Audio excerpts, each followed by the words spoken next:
Stratifikasi sosial adalah penggolongan atau pelapisan masyarakat secara hierarkis bertingkat ke dalam kelas-kelas sosial berdasarkan posisi, status, kekuasaan, ekonomi, dan prestis. Fenomena ini menciptakan hierarki vertikal seperti kelas atas, menengah, dan bawah, yang membedakan akses masyarakat terhadap sumber daya dan kehormatan. Berikut adalah penjelasan dari contoh-contoh stratifikasi sosial. Tingkat dasar atau kuning berisi produsen, tumbuhan atau alga. Bagian ini paling besar karena menyimpan energi terbanyak dari matahari.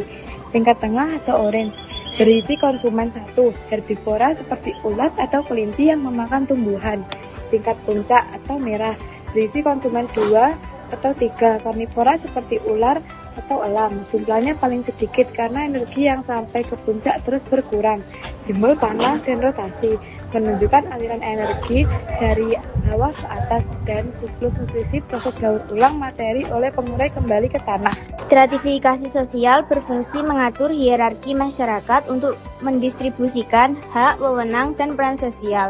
Sistem ini membagi individu ke dalam lapisan atas, menengah, dan bawah yang bertujuan mendorong mobilitas sosial, menentukan simbol status, gaya hidup, dan menjadi alat pemersatu guna mencapai tujuan bersama.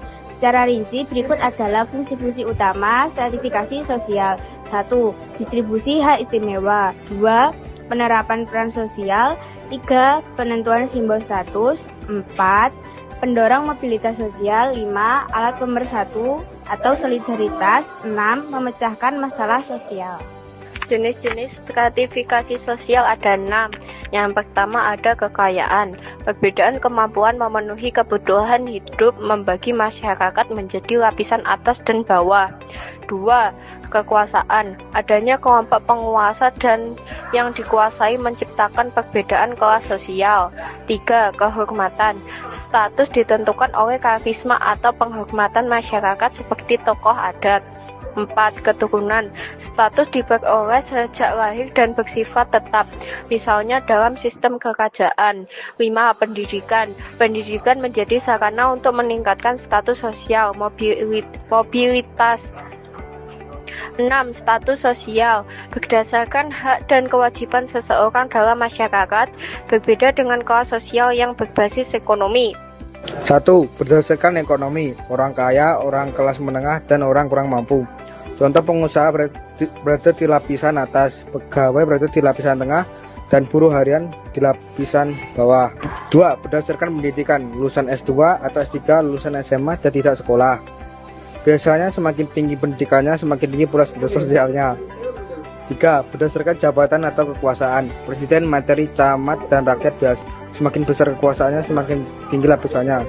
4. Berdasarkan keturunan, bangsawan dan rakyat biasa. Di sekolah, kepala sekolah, guru, siswa. Di perusahaan, direktur, manajer, karyawan.